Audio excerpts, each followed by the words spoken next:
우리가 공정하라라는 제목을 가지고 함께 말씀을 나누도록 하겠는데요. 언약서 중에서 오늘은 공정하라는 규례입니다. 먼저 1절에서 3절은요. 재판에 있어서 주로 증인에 해당되는 말씀들이고 6절에서 9절은 재판장에게 해당되는 조항들입니다. 그리고 10절에서 16절은 안식일, 그 다음에 안식년에 대한 규례를 우리가 보도록 하겠습니다. 먼저 1절에서 3절을 같이 읽겠습니다. 시작. 너는 거짓된 풍설을 퍼뜨리지 말며 악인과 연합하여 위증하는 증인이 되지 말며 다수를 따라 악을 행하지 말며 송사의 다수를 따라 부당한 증언을 하지 말며 가난한 자의 송사라고 해서 편벽되이 두둔하지 말지니라. 먼저 증인의 경우죠. 증인 그러면 우리가 이제 선서하면서 증인이 해야 될 일은 뭐냐면 진실을 그대로 거짓 없이 말하는 사람이 증인입니다. 이것이 증인의 공정함입니다. 이 규정은요. 내 이웃에 대하여 거짓 증거하지 말라는 10계명의 9계명에 해당되는 말씀입니다. 그러면 여기서 재판에 대해서 금지하는 사항들의 의미를 하나씩 살펴보겠는데 먼저 하나님께서는 이스라엘 백성들에게 거짓된 풍설을 퍼뜨리지 말라고 하십니다. 여기서 풍설을 그대로 풀면 바람풍이니까 바람이 하는 말 이런 뜻입니다. 우리가 보통 발 없는 말이 천리 간다라는 말을 하잖아요. 이런 속담처럼 바람을 타고 내가 한 말이 퍼져나간다는 뜻입니다. 여기 특별히 거짓된 풍설이라는 것은 뭐냐면 헛된 소문, 거짓된 소문을 말하는데 바람 타고 간 그 말이 다툼을 나게 되고 결국은 관계를 깨뜨리게 만들어서 사람의 명예뿐만이 아니라 그리스도의 명예까지도 더럽히는 결과가 나올 수 있다라는 겁니다. 결국 이런 말들에 의해서 교회가 깨지는 경우고 무너지는 경우도 많이 있습니다. 맨 처음에는 작은 말 한마디로 시작했는데 결국은 교회가 폐가 갈려서 예배드리는 것도 우리는 잘 알고 있습니다. 결국 이러한 말들에 의해서 교회가 깨지고 무너지는 일이 비일비재한데 이 결과들을 볼 때에 결국 헛된 말이나 허망한 풍설은 전적으로 사단이 사용하는 중요한 도구라는 것을 우리는 알 수 있습니다.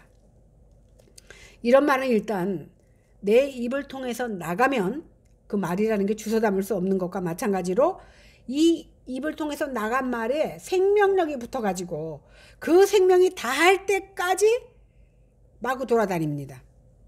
이처럼 풍설이나 소문은 공동체의 우물에 독을 붓는 행위요. 그리스도를 모독하는 행위가 됩니다. 따라서 이런 말이 내게서 나가지 않도록 우리는 늘 조심하며 살아야 될 줄로 압니다. 왜냐하면 이러한 행위는 하나님의 언약의 공동체에 잘못된 평판이 퍼지게 되고 다른 사람에 대해서 잘못된 증언을 하게 되기 때문입니다. 왜? 많은 사람들이 저희는 저런 사람이래. 그러면 우리 인식 속에 저 사람은 저런 사람이야. 그래서 내가 증인으로 나가면 저 사람은 저런 사람이라고 말할 수밖에 없습니다. 그러다 보면 재판이 공정하게 이루어지지 않게 되고 그 결과 많은 사람이 저런 사람이라고 말한 그 사람은 억울한 일을 당하게 된다라는 겁니다. 또 하나님께서는 악인과 연합하여 위증하는 증인이 되지 말라 이렇게 말하고 있습니다.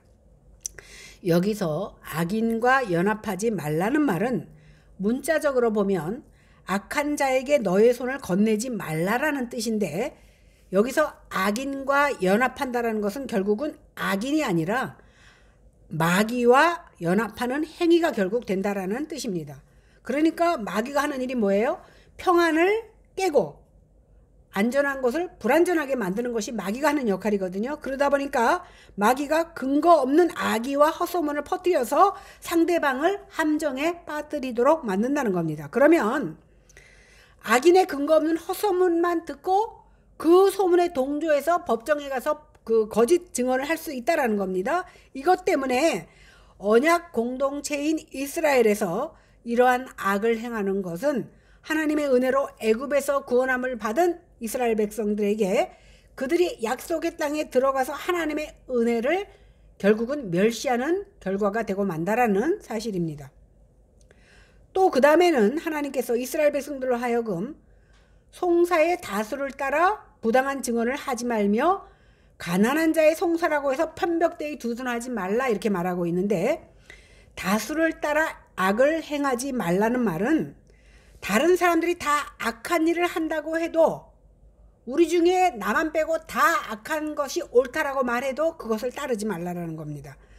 민주주의 사회는 사실 다수결의 원칙에 따라서 이루어지는 것이 많습니다. 그런데 다수가 다 옳은 것은 아닙니다.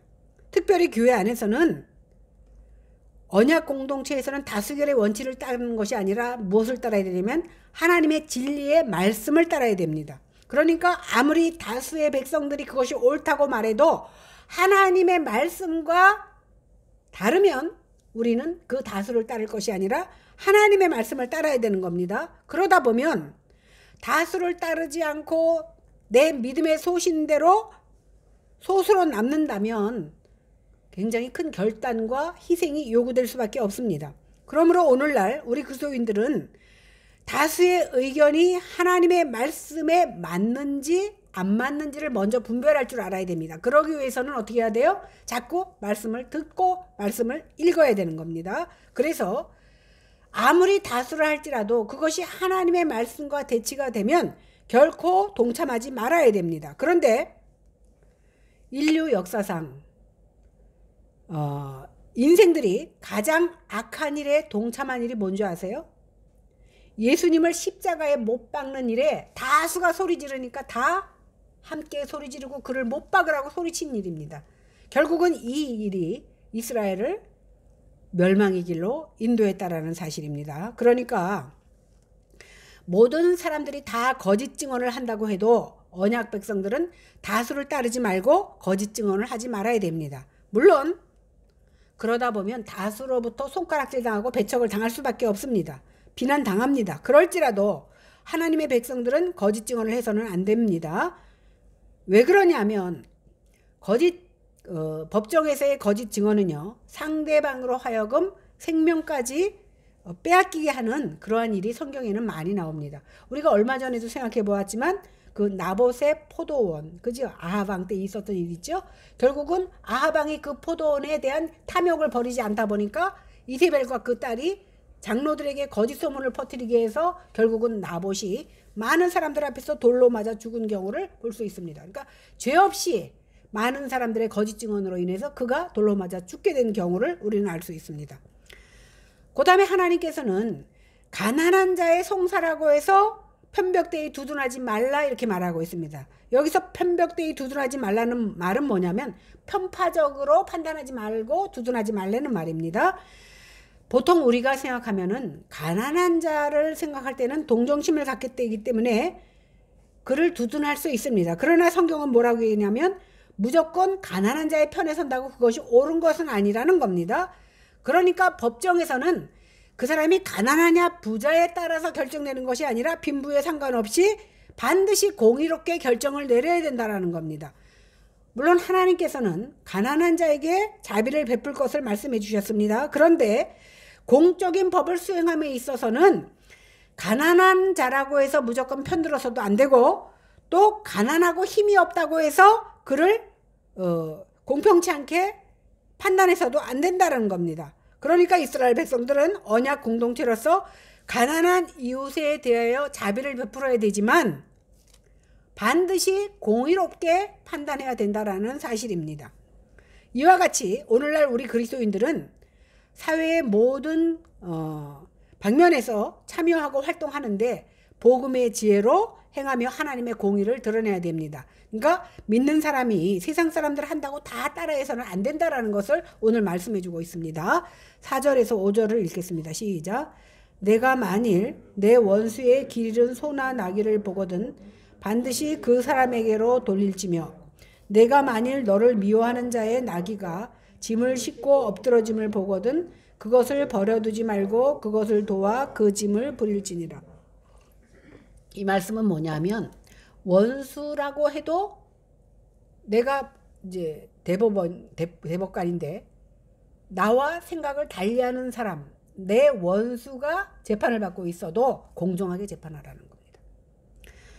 길에서 길을 잃은 소나 나귀를 보았는데 그게 보니까 내가 싫어하는 나와 원수된 사람의 소와 낙이야. 그 당시 소, 낙이 하면 굉장히 큰 비중의 재산을 말하고 있습니다. 또 나를 미워하는 자의 낙이가 짐을 싣고 가다가 엎어진 상황이 벌어질 수 있어. 그럴 때 우리는 보통 어떻게 생각해요? 내가 좋아하는 사람이면 얼른 뛰어가서 도와주지만 가뜩이나 이를 갈고 있는 원수면 어떻게, 그거 쌤통이다. 그리고 속으로 기뻐하면서 박수치는 경우가 우리의 본성입니다. 어쩌면 이것은 죄인의 성향으로서 아주 자연스러운 것인지도 모릅니다. 그런데 그러다 보니까 예수님 당시의 랍비들도 하나님의 말씀을 바르게 이해하지 못하고 어떻게 가르쳤냐면 내 이웃을 사랑하라, 그러나 내 원수는 미워하라, 이렇게 가르쳤습니다. 그런데 예수님은 산상수훈에서 뭐라고 말씀하십니까? 나는 너희에게 이르노니 너희 원수를 사랑하며 너희를 핍박하는 자를 위하여 도리어 기도하라고 예수님은 말씀하셨습니다. 그러므로 우리 그리스도인들은 하나님의 언약 백성으로서 내 원수의 소나 나귀가 길을 잃었을 때 어떻게? 주인을 찾아주라는 겁니다. 그리고 내 원수의 나귀가 거기서 짐이 다 쏟아져 갖고 어찌할 바를 모를 때 나귀를 세워주고 도로 도와주라는 것이 하나님의 말씀입니다. 그러니까 하나님의 백성, 하나님의 자녀들이 그렇게 해야 되는 이유가 뭐냐 하면 하나님께서는 이 햇빛을 악인과 선인에게 골고루 주셨습니다. 하나님께서 만일 내가 좋아하는 사람만 해를 비춰주고 내가 싫어하는 사람에게는 해를 안 비치게 하신다면 우리가 살 수 없습니다. 또 하나님께서 비를 악인과 선인에게 불의한 자와 의로운 자에게 공평하게 내리셨기 때문에 우리도 그렇게 해야 된다는 겁니다. 이것이 바로 하나님의 성품입니다. 그래서 사도 바울은 로마서 12장 17절에서 21절에 뭐라고 말씀하냐면 아무에게도 악을 악으로 갚지 말고 모든 사람 앞에서 선한 일을 도모하라. 할 수 있거든 너희로서는 모든 사람으로 더불어 평화하라. 내 사랑하는 자들아, 너희가 친히 원수를 갚지 말고 진노하심에 맡기라.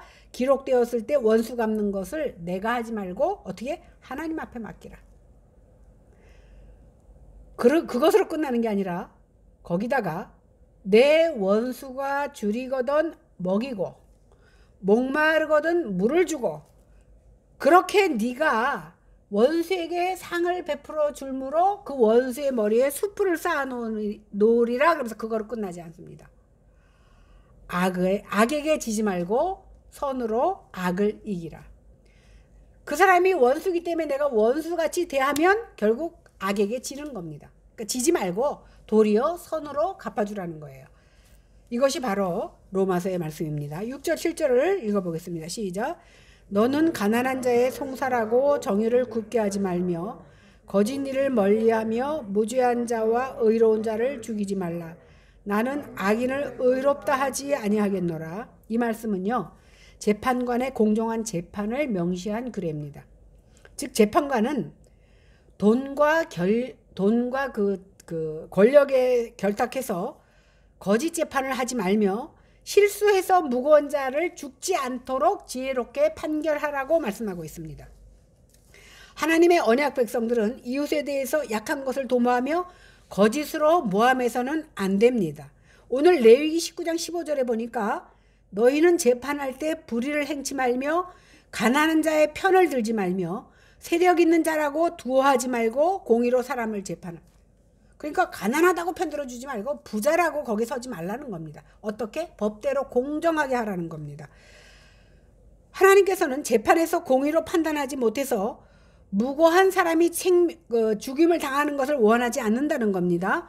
예수님께서도 마태복음 23장 35절에 보니까 그러므로 의인 아벨의 피로부터 성전과 제단 사이에서 너희가 죽인 바랴가의 아들 사가랴의 피까지 땅 위에서 흘린 의로운 피가 다 너희에게 돌아가리라. 이 말은 뭐냐면요, 우리가 무고한 자의 피를 흘리게 하면 결국은 그 피가 나에게로 돌아온다는 겁니다. 당장은 내 원수 같은 사람을 죽여서 내가 속이 시원할지 몰라도 그 피가 결국은 나에게로 돌아오고 내 자손에게 돌아온다는 사실이에요. 그래서 하나님께서는 거짓으로 고소하고 악한 일을 꾸미고 바른 법 집행을 하지 않으면 그래서 무고한 사람이 피해를 당하면 하나님은 반드시 공의로 심판하셔서 그의 끝이 좋지 않다라는 것을 말하고 있는 겁니다. 8절입니다. 시작. 너는 뇌물을 받지 말라. 뇌물은 밝은 자의 눈을 어둡게 하고 의로운 자의 말을 굽게 하느니라. 하나님께서는 법적 직무를 수행하는 자들, 특히 재판할 때 뇌물 받고 행하지 말라는 겁니다. 대부분 인맥 때문에 또 그 사람에게 돈을 받으면 내가 할 말을 못합니다. 그 이유는 뭐냐면 오늘 성경이 뭐라고 얘기하냐면 뇌물이 사람의 눈을 멀게 하고 정직한 사람이 거짓말을 하도록 만드는 것이 뇌물이라는 겁니다.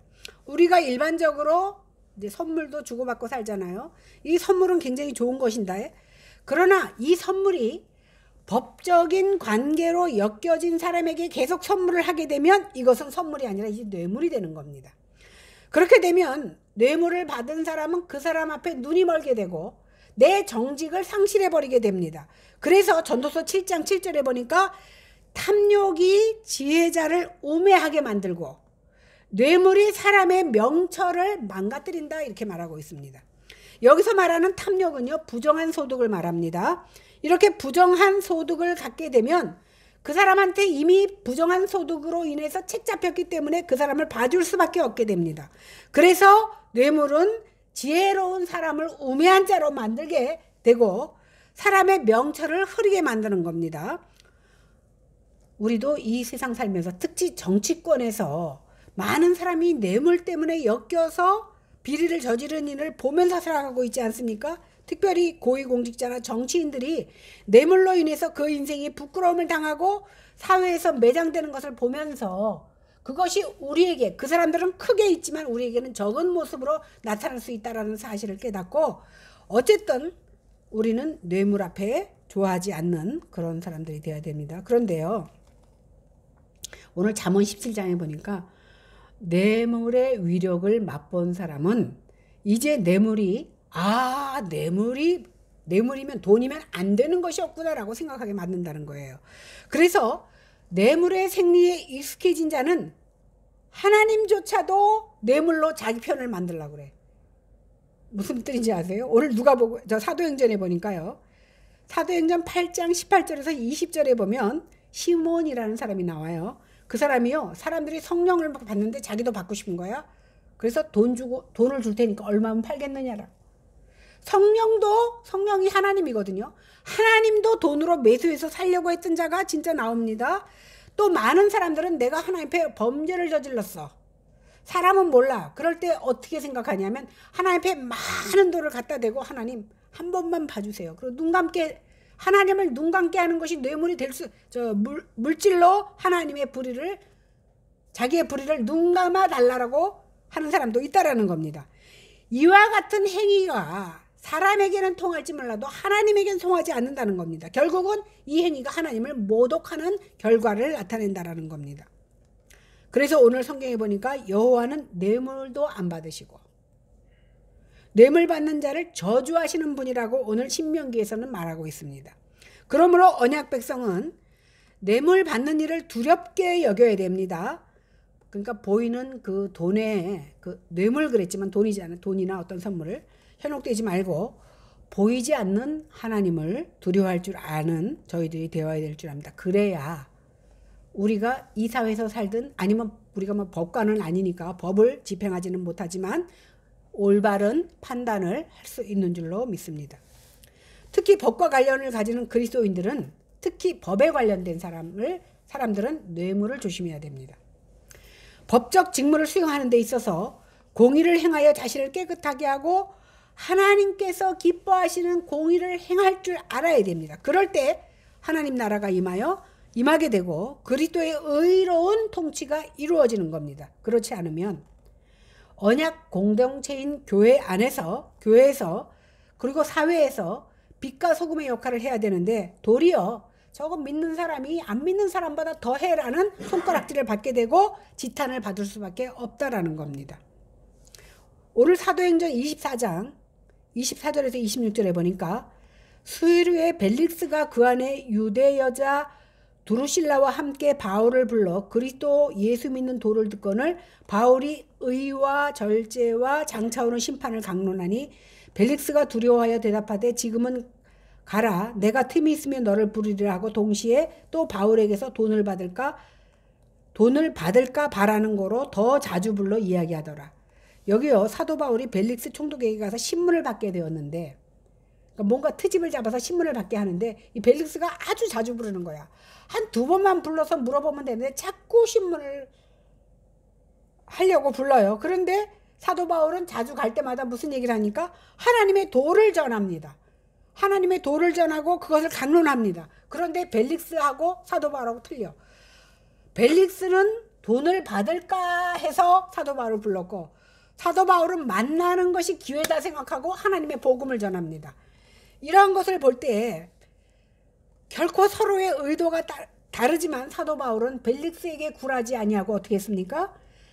자기에게 불이익이 된다 할지라도 온전히 하나님의 뜻을 행하고 불의와 타협하지 않는 모습을 우리에게 보여주고 있습니다. 그래서 우리는 비굴하게 하나님의 복음 앞에 정직할 수 있어야 됩니다. 비굴하게 사람 앞에 굽히지 않고 하나님의 복음 앞에 정직할 수 있는 저희들이 되기를 바랍니다.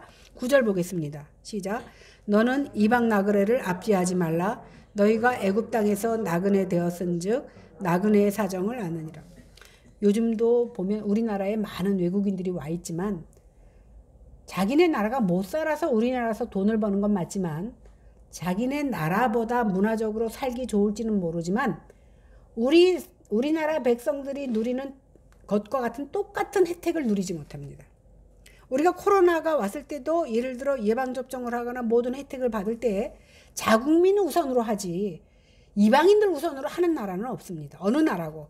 그러다 보니까 아무래도 공평한 그 권리를 행사할 수가 없습니다. 그래서 더군다나 재판을 당하면 굉장히 불리합니다.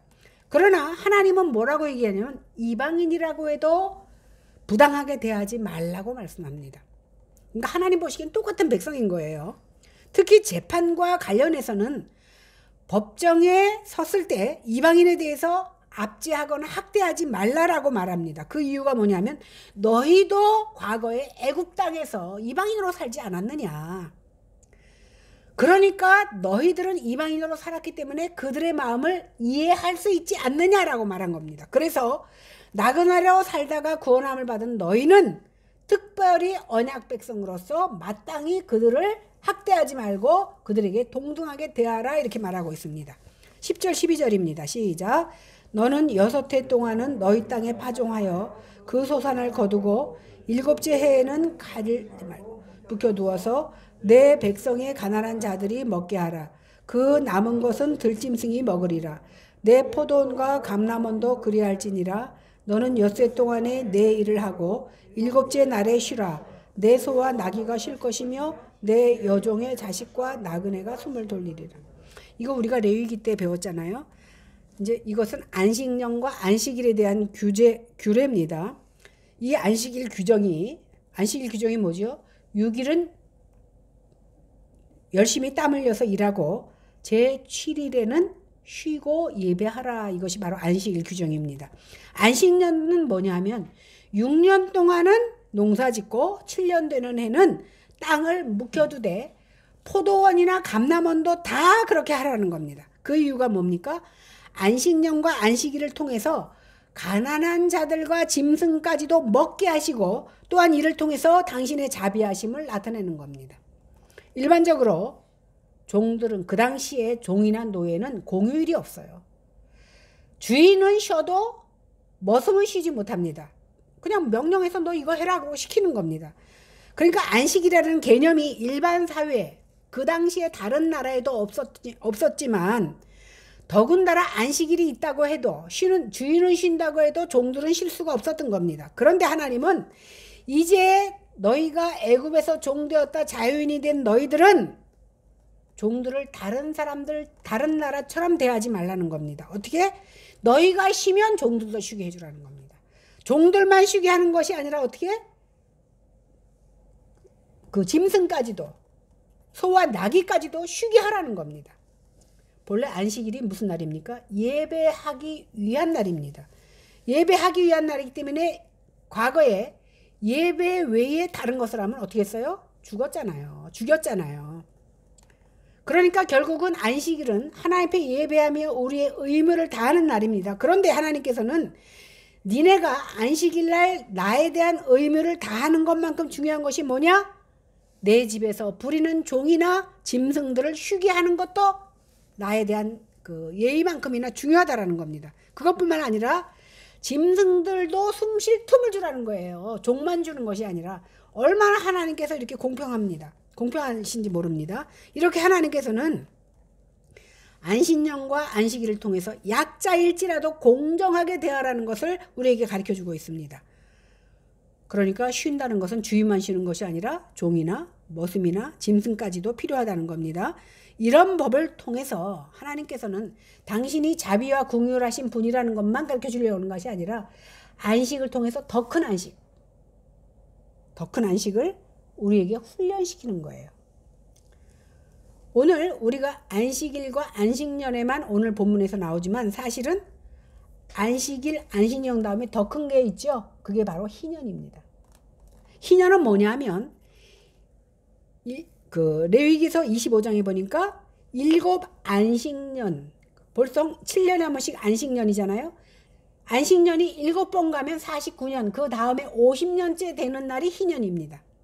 이 희년 때는 어떻게 해야 되냐면 7월 10일은 속죄일을 지키고 너는 나팔 소리를 내되 전국에 나팔을 크게 불러서 50년째 되는 날이 거룩한 해라는 것을 백성들에게 알려줍니다.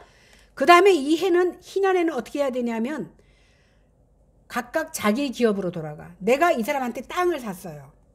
땅을 샀으면 50년째 되는 날은 50년 써먹었으니까 그 땅을 도로 원주인에게 돌려줍니다.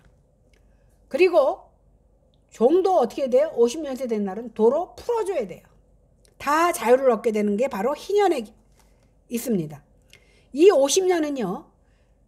파종도 하지 말고 스스로 난 것도 스스로 자라난 거 있잖아요. 다년생. 그런 것도 거두지 말고 포도도 거두지 말고 오직 거룩함으로 지키라는 겁니다. 그리고 희년에는 모든 것을 회복하게 만드신 제도가 바로 희년제도입니다. 그래서 종에 팔린 자도 돌아오고 팔린 땅도 원주인으로 돌아가고 그래서 참된 자유와 기쁨과 안식이 주어지는 해가 바로 안식일, 안식년, 그 다음 희년입니다. 그러니까 7년, 77이 49년 다음에 50년. 이렇게 우리가 기억하면 됩니다.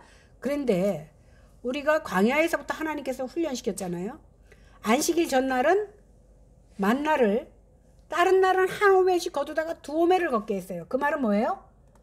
안식일날 먹을 거 주겠다는 거예요. 그러면 더 크게 생각하면 6년을 일했는데 7년째 되는 날 우리더러 굶어 죽으라는 겁니까? 굶어 죽이려고 하나님이 그 계획을 세우셨겠습니까? 안식일에 너희가 일하지 않아도 먹었던 것처럼 안식년에 내가 책임지겠다는 거예요. 그러면 희년에 어떻게 한다? 똑같이 하나님이 책임지겠다는 거예요. 근데 인간은 아니 6일하고 7일째 어떻게 해봤지만 어떻게 1년을 어떻게 하고 못하는 거예요. 그러다 보니까 이스라엘 백성들이 어떻게 했어요? 못 지킵니다. 그랬더니 하나님이 강제로 지키게 해. 어떻게? 바벨론의 포로로 가서 70년 동안 그 땅을 묵혀버리네. 1년이 아니라 70년을 묵혀버려. 그동안 지키지 않은 안식년을 한꺼번에 다 70년을 그 땅을 쉬게 만들었습니다. 그러다 보니까 그제야 깨닫고 그들이 뭐라 그래? 이제 우리가 고국으로 돌아가면 안식년을 지키겠습니다. 희년을 지키겠습니다. 그랬는데 성경 어디에도 그 사람들이 지켰다는 말이 없어. 그러니까 우리한테 사실 안식일을 지키는 것도 벅찬데 안식년까지 지키고 희년까지 지킨다는 게 무리예요. 그런데도 하나님은 지키라고 합니다. 이렇게 안식일, 안식년, 희년을 우리에게 주신 것은요. 이제 너희가 모형으로 작은 것, 그 다음 더 큰 것, 더 큰 것을 경험하게 하신 하나님은 진짜 배기가 있다는 것을 보여주려고 훈련시킨 거거든요.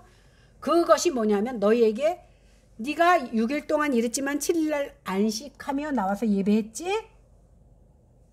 자꾸 반복해서 가르쳐주잖아요. 매주. 그죠? 가르쳐주지? 그 다음에 6년째 되는 날 7년은 그냥 쉬었어. 그래서 목사님들이 사실 6년하고 7년째는 안식년으로 해외 나가서 쉬잖아요.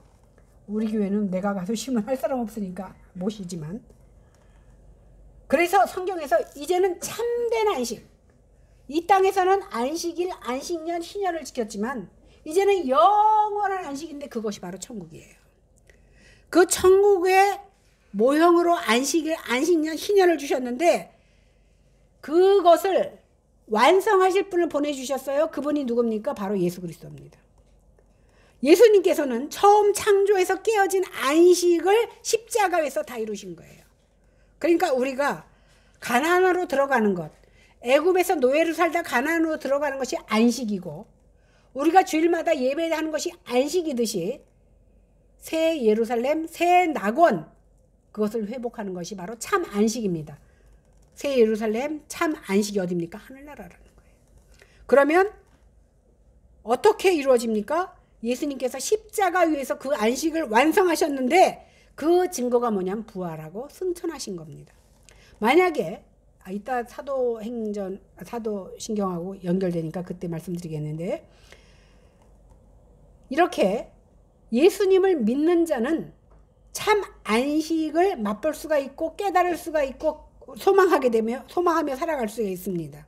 그래서 우리는 잠깐 이렇게 주일날 나와서 예배하지만 이 예배하면서 말씀과 찬양과 기도를 통해서 놀라운 안식, 영적 안식을 맛보고 이제 영원한 안식을 소망할 수 있게 된 겁니다. 이스라엘 백성들이 출애굽해서 애굽의 가나안 땅에 들어가는 것은 하나님의 안식의 모형이라고 그랬어요. 이 가나안 땅은 천국의 모형입니다. 참된 안식에 들어가는 것이 뭐냐면 예수 그리스도를 믿는 겁니다. 이렇게 예수를 믿다 보면 세상에서 우리가 물론 즐거운 날도 있지만 세상에서 삶 자체가 얼마나 고통이 많습니까? 먹고 살려고 얼마나 우리가 발버둥을 치고 살고 있습니까? 이렇게 고통의 연속인데 6일 동안은 너희가 고통으로 살았다 할지라도 제7일째 되는 모든 고통을 내려놓고 육체의 모든 힘을 내려놓고 안식하라는 겁니다. 어떻게? 하나님 앞에 와서 마음에 참 안식을 얻고 돌아가라는 겁니다. 이렇게 고난에 찬 인생들의 참 소망이 무엇입니까? 예수 그리스도 십자가로 다 이루어 놓은 그 참된 안식에 참여하게 되는 겁니다. 13절 보겠습니다. 시작. 내가 내게 이른 모든 일을 삼가 지키고 다른 신들의 이름을 부르지도 말며 내 입에 들리게도 하지 말지어다. 여기서 내가 내게 이른 모든 일을 삼가 지키라고 말씀하셨는데 모든 일을 지키라는 것은 뭐냐면요. 이거는 내가 할 수 있으니까 하겠어. 그러니까 내가 선택적으로 취사 선택해서 이거는 할 수 있으니까 하고 저거는 나한테 힘드니까 안 해, 이것이 아니라는 겁니다. 다시 말해서 하나님의 명령은 취사 선택의 권한이 우리에게 없습니다. 하나님의 명령은 명령대로 지켜야 됩니다. 그것을 판단하시는 분은 오직 하나님밖에 없습니다. 엄밀히 말해서 사실 하나님께서 아까 우리가 배웠지만 안식일은 어떻게 가까스로 지켰는지 몰라도 안식년과 희년은 잘 못 지켰잖아요. 그러면 근데 하나님께서 뭐라 그러냐면 모든 일을 삼가 지키래, 하나님께서. 근데 엄밀히 말해서 우리 인간들이 삼가 지키라고 했다고 삼가 지킬 수 있습니까? 못 지켜. 못 지킬 줄 알면서 하나님은 또 삼가 지키래. 그래서 우리는 이것을 못 지켜요. 그래서 우리가 행함으로 구원받는 것이 아니라 예수를 믿는 믿음으로 구원받는 겁니다. 분명히 우리는 율법의 요구를 다 실행할 수 없는 죄인이지만 그럼에도 하나님께서 이런 율법을 또 주시고 삼가 지키라고 말씀하신 이유가 뭐냐 하면 이제 우리가 예수 믿었고 예수 믿는 사람들은 성령 하나님께서 우리 속에 내주함으로 말미암아 하나님을 기쁘시게 할 수 있는 내적인 힘이 우리 가운데 있다라는 겁니다. 안 될 것 같으죠? 됩니다. 근데 어제 사실 어쨌든 그러니까 우리가 이 세상의 기준대로 판단하면 안 돼요. 내가 못한다라고 결정 내리면 못합니다. 그러나 내가 할 수 있다고 생각하면 그래 내가 교회 안에서 죽어야지. 옛날에요 저희 그 인교회 중앙교회 있을 때 어떤 청년이 있었는데 저희가 부임하기 전에 그 청년이 너무 열심히요. 밤일을 하고 와서 밤 꼬박 새고 와서 교회 불나갖고 지는데 밤새고 온 사람이 교회 그 지붕에 올라가서 일을 해. 잠을 못 자고 또 출근해. 어떻게 저럴 수가 있나 했는데 그 엄마가요. 고구마 먹고 돌아가셨어요. 체해서 숨을 못 쉬는데 그래도 교회 와서 죽어야지 하고 교회 와서 예배드리고 죽었어요. 진짜로. 그랬다는 말을 들었어요. 숨이 막혀서 죽을 지경이면 누가 교회 생각을 합니까? 아무리 주일이라도. 안 그래요? 빨리 병원으로 달려가지. 그런데 그분은 교회 와서 그 아들이 그 모습을 보고 정말 신앙생활 잘하는, 키도 조그맣고 참 그런데도 신앙생활 잘하는 모습을 보았거든요. 결국은 우리가 무엇인가를 주님이 우선되어서 할 수 있다라고 생각하면 무엇이든지 할 수 있습니다. 그런데 제가 이 말 하면요, 저 지탄받아요. 이 말이 옳은 말씀이잖아요. 하나님 말씀이 옳은 말씀인데 믿음이 어설픈 사람들은요, 제가 이렇게 말하는 것에 대해서 굉장히 지탄합니다. 그런데 하나님이 기뻐하신다면 내가 지탄을 받는다 할지라도 어떻게 공정하게 하나님의 공의대로 우리는 나가야 된다는 사실입니다.